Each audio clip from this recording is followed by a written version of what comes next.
거룩하신 하나님 아버지, 저희를 사랑하시는 것을 감사합니다. 날마다 하나님의 은혜로 우리가 여기까지 왔음을 고백합니다. 주님, 연약한 저희를 붙들어 주시어서 날마다 주의 뜻을 깨닫게 해주시고, 또 오늘도 우리가 마음을 다하여 찬양한 것처럼 날마다 주님께 영광 돌리는 삶을 살아가도록 우리 모두를 축복해 주시옵소서. 필요한 은혜와 능력을 주시고 모든 환경과 여건을 더해 주옵소서. 오늘도 주의 말씀을 듣는 시간이 오니 주께서 우리의 귀를 열어 주의 음성을 들려 주옵소서. 함께 하시려고 하며 예수님의 이름으로 기도하옵나이다. 아멘. 요즘에 그 인터넷 쇼핑을 예전보다 좀 자주 하게 되는 것 같습니다.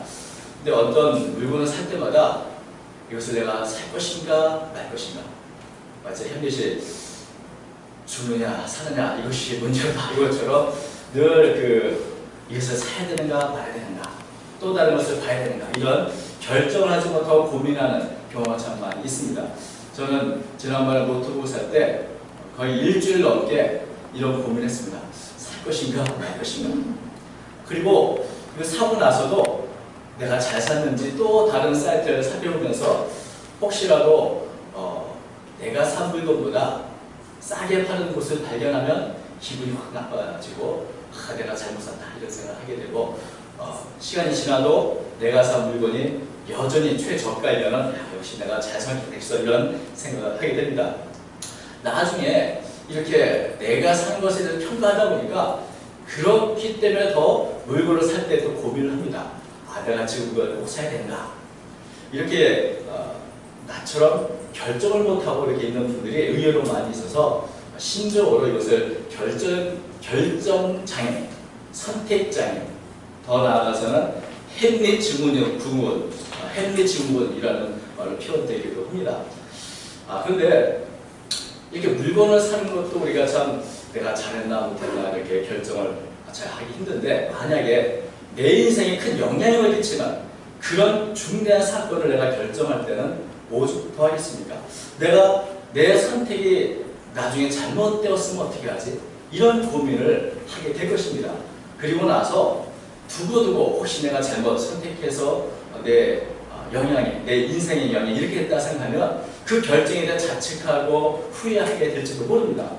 오늘 본문을 보면 바울이 자신에 대해서 긴 변론을 하고 나서 그 변론을 듣는 사람들의 반응을 지금 기록해 준 것입니다.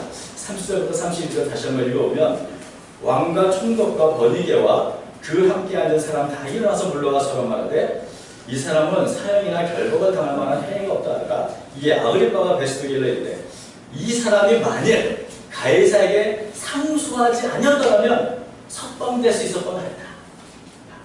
여러분, 바울이 무죄라는 사실을 바울의 변론을 들은 모든 사람이 인정했습니다. 이 사람은 어떤 결박을 당할 그런 일을 한 사람이 아니다. 그리고 더 나아가서 아그리빠는 바울이 만약에 가이사에게 상수하지 않았다면, 이 말을 바로 바울을 재판을 주관하고 있는 유대 총독인 베스도이 하는 말입니다. 만약에 바울이 황제에게 상수하지 않았다면 석방해도 좋을 것 같다. 여러분, 만약에 이 말을 바울이 들었다고 한번 생각해 보십시오. 지금 바울이 어떤 상태입니까? 지금 죄가 없으면도 2년 넘게 붙잡혀서 불효생활을 하고 있는 중입니다. 감옥에서 불효생활을 하고 있고, 3번이나 정식재판을 받았고 5번이나 변론을 했는데도 여전히 붙잡혀 있는 그런 상태입니다. 감옥에 갇힌 사람에게 가장 듣고 싶은 말은 죄가 없으니 풀려나는 석방일 것입니다. 그런데 아그리빠 왕이 바로 바울의 말을 듣고, 이 사람이 로마 황제에 상수하지 않았다면 석방할 수 있었을 텐데, 바울이 그 말 듣고 어떤 생각했을까요? 당장이라도 내가 지금 석방될 수 있는데 내가 가이사에게 확 상수해가지고 그렇게 못된다. 그러면 그 얼마나 분통이 터질 일입니까? 바울이 이 아그리빠 왕의 말을 만약에 들었더라면, 정말 내가 상수하지 않았다고 얼마나 좋았을까. 내가 정말 잘못했네. 내가 그때 너무 경솔하게 결정해가지고 내가 지금 풀려날 수 있는데 지금 할 수 없이 이 로마 황제에 상수했기 때문에 로마까지 가야 되는구나. 이런 생각을 하게 되지 않을까요? 내가 너무 조급하게 생각했어. 내가 그렇게 하지만 하더라도 지금 내가 석방될 수 있었을 텐데.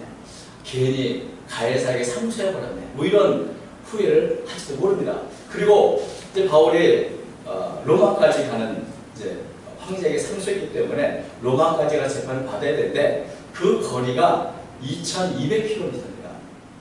그 먼 길을 배를 타고 가면서 나중에 보니까 유라굴라는 태풍도 난다고 온갖 죽을 고생을 다 합니다. 그때마다 바울이 뭐라고 생각했을까요?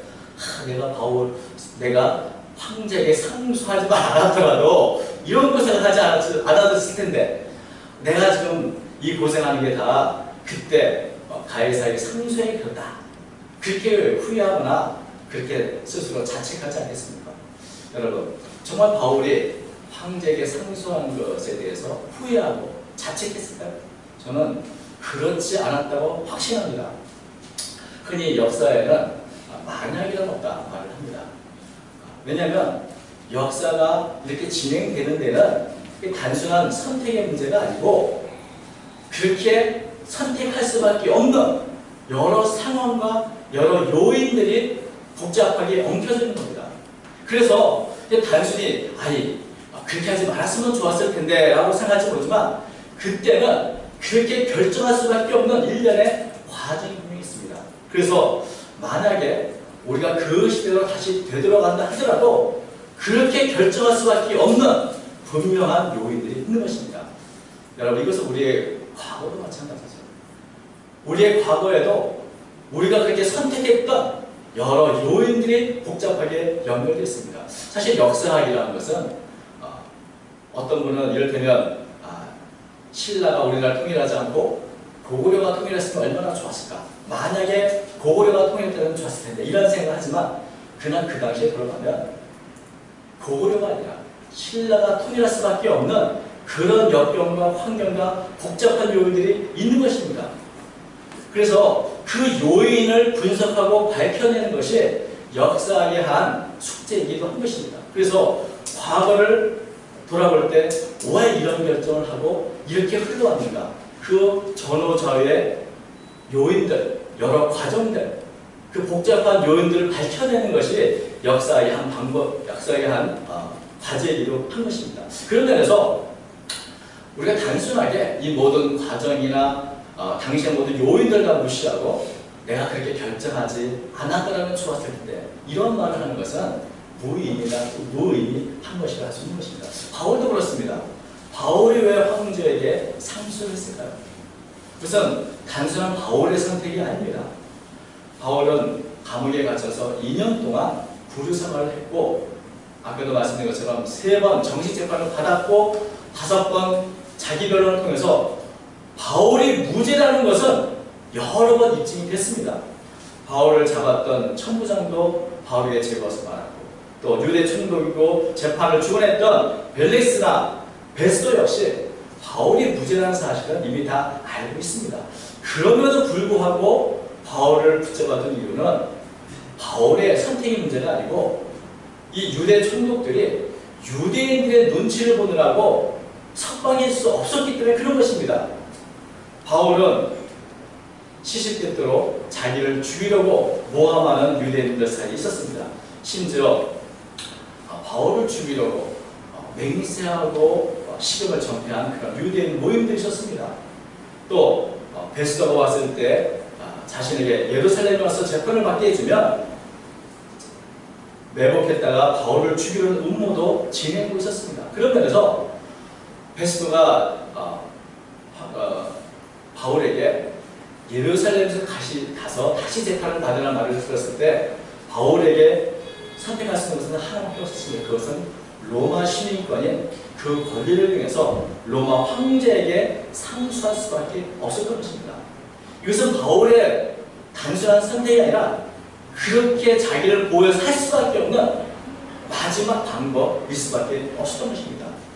그래서 바울이 무죄인 것을 알고 있는 베스도도 유대인들의 눈치를 보거나 또 자신이 맡은 이 엄정한 법을 집행하는 이 유대 총독으로서 가장 좋은 길은 바로 바울을 로마 황제에게 보내는 길이었습니다. 그런데 죄목이 없습니다. 무죄입니다. 그래서 아그리파 왕이 왔을 때 바울이 지금 이런 형편인데 한번 잘 잘 들어보고 어떤 점으로 로마 황제에 보내야 되는지 한번 알려달라고 도움을 요청해서 바울이 지금 아그리파 왕에게 자기 연락을 또 했던 것입니다. 아그리파 왕도 분명히 바울이 무자는 것을 알지만 또한 베스도의 난처한 입장도 알고 있습니다. 그래서 바울을 무죄했지만 로마로 보내는 베스도에게 바울이 황제에게 상소하지 않았다면 무죄로 될 뻔했다. 이 말은 그 로마로 가는 그 결정의 책임이 베스도는 당신에게 있는 것이 아니고 바로 바울 자신에게 있으니 걱정하지 말고 로마로 보내는 것입니다. 그러니까 이 말을 들어보면 책임을 바울에게 있다고, 참 바울이 어리석어서 자기가 무죄인데도 황제에게 상소했으니 그대로 보내면 됩니다 라고 하는 그 말을 하고 있는 것입니다. 그래서 정치인들 하는 말은 표면적으로 하는 말과 그 내용이 성내용이 다르다는 것을 우리가 볼 수 있는 것이죠. 바울이 황제에게 상소로 함으로 로마에 가게 되는데 이 일은 사실 바울의 삶이나 삶에 아주 큰 지대한 영향을 끼친 그런 사건입니다. 또 기독교 복음에 있어서도 바울이 로마에 감으로 해서 복음이 보다도 로마적으로 전체적으로 확산되는 그런 전환점이 되기도 하는 그런 사건이기도 합니다. 근데 여러분, 바울이 로마 황제에게 상소했기 때문에 이제 죄수의 몸으로 로마에 가야 합니다. 그런데 그 가는 것이 우리가 생각하는 것처럼 참 나쁜 일만은 아니란 것이죠. 왜냐하면 지금 바울을 죽이려고 음모를 꾸미는 수많은 유대인들이 있는데 그들로부터 로마 군인들의 보호를 받고 또 비용도 거의 들지 않고 로마로 갈 수 있는 최선의 길이 바로 바울이 로마의 황제에게 상소했기 때문에 가능했던 것입니다. 그리고 또 로마 황제에게 상소했기 때문에 그 가는 그 수많은 그 여정 속에서 바울은 복음을 전할 수 있는 아주 좋은 기회를 얻게 됩니다. 사실 아그리파와 또 그의 누나이기도 한 버니게 그리고 유대 총독 가이사랴로 고관 대장들에게 바울은 직접적으로 복음을 전할 수 있는 기회를 얻게 됐습니다. 사실 아그리파 왕은 유대의 분봉왕이지만 많은 죄를 지었고 평판이 좋지 않은 그런 사람입니다. 버니게는 그의 누나인데 품행이 좋지 않고 앞으로 두 황제의 첩이 되는 그런 또 사람입니다. 다시 말하면 평소에는 도저히 만날 수 없는 왕궁에 숨어서 범죄를 저지른 이 사람들에게 복음을 전할 수 있는, 그것도 직접적으로 예수의 부활과 복음을 전할 수 있는 그 기회를 얻게 된 것입니다. 이것은 바울이 바로 황제에게 상소했기 때문에 얻을 수 있었던 전도의 기회가 된 것이죠. 그 로마를 가는 그 여정 동안에 특별히 이 멜리데 섬에 도착하게 되는데 그곳에서 바울은 기도함으로 많은 병자를 낫게 하고 또 멜리데 섬의 추장인 이 우블리오 가정에 은혜를 끼치게 됩니다. 그래서 나중에 교회 전승에 따르면 멜리데 섬의 첫 번째 감독이 바로 이 우블리오가 된다는 그런 기록이 있는 것을 보게 됩니다. 이게 바로 바울이 만약에 상소하지 않았다면 만날 수 없었던 사람들, 그들에게 바울이 상소함으로 해서 복음을 전한 특별한 기회를 얻게 되었던 것입니다. 만약에 바울이 물론 황제에게 꼭 상소를 해야만 로마에 갈 수 있는 것은 아닐 것입니다. 또 바울이 로마에 간다고 해서 꼭 죄수용으로 갈 필요도 없습니다. 그러나 만약에 황제에게 상소하지 않았더라면 아그리파 왕의 말처럼 과연 바울이 석방될 수 있었을까? 그것은 거의 불가능한 일입니다. 만약에 석방이 되었다 할지라도 바울이 자유롭게 로마로 갈 수 있었을까? 그것도 우리가 예견하기 힘든 일인 것입니다. 물론 바울은 만약 하나 석방이 되었다면 최선을 다해 로마로 가려고 애를 썼을 것입니다. 왜냐하면 바울은 에베소에서 사역할 때부터 로마에 가고 싶어하는, 로마에서 복음을 전하고 싶은 그런 비전으로 가득 차 있기 때문에 그렇습니다. 사도행전 19장 20절 보면 바울은 내가 로마로 보아야겠다 이런 말로 내가 로마를 가기로 원하는 그 열망을 표현한 적이 있습니다. 바울은 로마로 가기로 했는데 사실 죄수의 몸으로 가든 자유의 몸으로 가든 결국 결론은 로마에 가서 복음을 전하는 것입니다. 그런데 이 로마로 가는 길이 다양하지만 과연 어떤 길이 가장 좋은 길인가? 그것을 우리가 다 알 수는 없는 것입니다. 우리는 좋은 길을 어떤 길이라 생각합니까? 쉽고 자유롭고 편한 길이 좋은 길이다 이렇게 생각을 하고 있습니다. 그래서 죄에서의 몸으로 구주 상태에서 로마로 가는 것은 그렇게 좋아 보이지 않습니다. 만약에 이렇게 바울이 생각하는 좋은 길이 편하고 자유롭고 또 쉬운 길이라 생각했다면 아마 바울은 야곱의 왕의 말을 듣고 후회하고 또 자책하여 지냈을지 모릅니다. 그러나 바울은 결코 바울이 생각하는 좋은 길은 쉽고 편한 길이 아니라 어찌하든지 더 많은 사람들에게 복음을 전할 수 없는 곳에 복음을 전할 기회를 얻는 것, 이것이야말로 가장 좋은 길이라고 생각했을 것입니다. 바울은 그의 삶 속에서 편한 길을 추구하지 않았습니다. 만약에 바울이 편한 길을 추구했다면 이렇게 불효 생활을 할 이유도 없었을 것입니다. 왜냐하면 아예 예루살렘에 오지 않았으면 이런 일을 겪지도 않았을 것이기 때문에 그렇습니다. 바울이 예루살렘을 가려고 할 때 많은 주변의 형제들이 말렸습니다. 그곳에 가면 어려운 일을 당할 테니 결코 가지 마라. 특별히 사도행전 21장 11절을 보면 선지자인 아가보는 바울의 띠로 자기를 묶으면서 이렇게 말합니다. 예루살렘에서 유대인들이 이같이 이 띠 인자를 결박하여 이방인의 손에 넘겨주라. 이런 예언을 했습니다. 그래서 많은 형제들이 눈물로 울면서 바울에게 예루살렘에 가지 말라고 간곡히 권유했던 것을 보게 됩니다. 그러나 바울은 결코 편한 길, 쉬운 길을 찾는 것이 아니라 복음을 전하는 길이라면 나는 죽음도 마다하지 않겠다. 그런 각오로 언제나 샀던 것을 보게 됩니다. 20장 24절에 바울의 이 고백은 이런 것입니다. 내가 달려갈 길과 주옵이 됐을 때 받은 사명, 그 하나님의 은혜의 복음을 증언하는 일을 마치려면 나의 생명조차 조금도 귀한 것으로 여기지 않는다. 바울이 원하는 길은 쉽고 편한 길이 아니라 하나님의 은혜의 복음을 증언하는 길, 자신의 생명을 다하는 길, 그런 길이라면 어떤 길이 내가 가겠다. 이런 마음의 다짐이 있었던 것입니다. 그런데 바로 황제에게 상소했던 이 길은 바울의 비전을 이룰 수 있고 만나지 못할 사람들을 만나서 복음을 전할 수 있는 최선의 길이었던 것을 보게 되는 것입니다. 우리는 바울이 석방이 되어서 자유로운 몸으로 로마에 가는 것과 황제에게 상소해서 죄인으로 로마로 가는 길 중에 어떤 길이 더 좋은 길인지 우리는 알 수 없습니다. 바울을 죽이려는 유대인들도 있고 로마로 가는 여정에 어떤 일이 있을지 어쩌면 유라블라 같은 태포 만난 것보다 더 많은 어려움을 겪을 수도 있을 것입니다.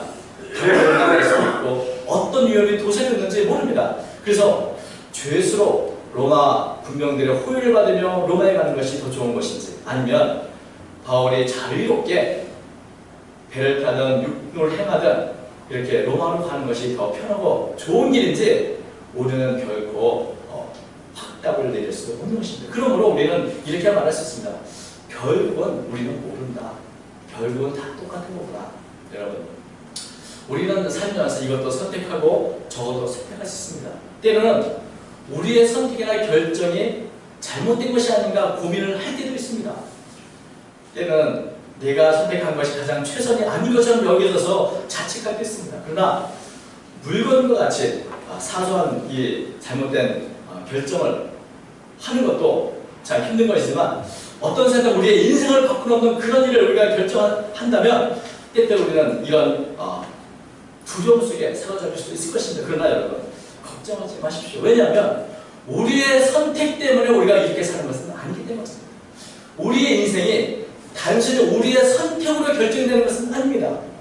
우리의 인생은 우리의 선택을 초월하는 것입니다. 우리의 과거일이나 현재일이나 단지 나의 선택의 문제가 아니고 우리의 길을 인도하시고 붙들어주시는 하나님의 섭리가 우리 가운데 있다는 사실을 우리는 잊어서는 안 되는 것입니다. 인생이 그렇게 단순한 선택의 문제가 아닌 것입니다. 그래서 우리의 삶이 단지 우리의 선택만으로 이루어진 것이 아닙니다. 만약에 여러분 우리의 선택만으로 우리의 인생의 길이 이렇게 왔다고 한다면 우리는 나의 선택에 대해서 너무나 두려워서 앞으로 무엇을 결정하는데 더욱더 결정장애나 선택장애에 빠질 수 있을 것입니다. 그래서 너무나 두려운 일입니다. 그러나 여러분, 우리의 인생은 나의 선택이 아니고 때때로 우리가 잘못된 선택을 했다 할지라도 그것이 우리 생각처럼 잘못된 선택이 아닐 수도 있는 것입니다. 이 인생은 결코 우리의 선택만으로 이루어지는 것이 아니고 우리가 생각하지 못한 여러 복잡한 요인들, 특별히 하나님의 섭리와 보호하심과 인도하심 속에 이루어지게 되는 것입니다. 바울은 황제에게 상수하는 길을 선택했습니다. 그러나 만약에 바울이 황제에게 상수하지 않는 길을 선택했다면 어떻게 됐을까요? 여러분, 사실 바울에게 그 어떤 길을 선택해도 결론은 같습니다. 왜냐하면 어떤 길을 선택할지라도 하나님은 바울의 선택을 통해서 가장 좋은 길로 인도하실 것을 우리가 믿기 때문입니다. 사도 바울은 로마서 8장 28절에 우리가 잘 아는 이런 말씀을 했습니다. 우리가 알거니와 하나님을 사랑하는 자, 곧 그의 뜻대로 부르심을 입은 자들에게는 모든 것이 협력하여 선을 이룹니다. 우리가 알거니와, 이 말은 바울이 이것을 단순한 이론적인 말로 하는 것이 아닌 것입니다.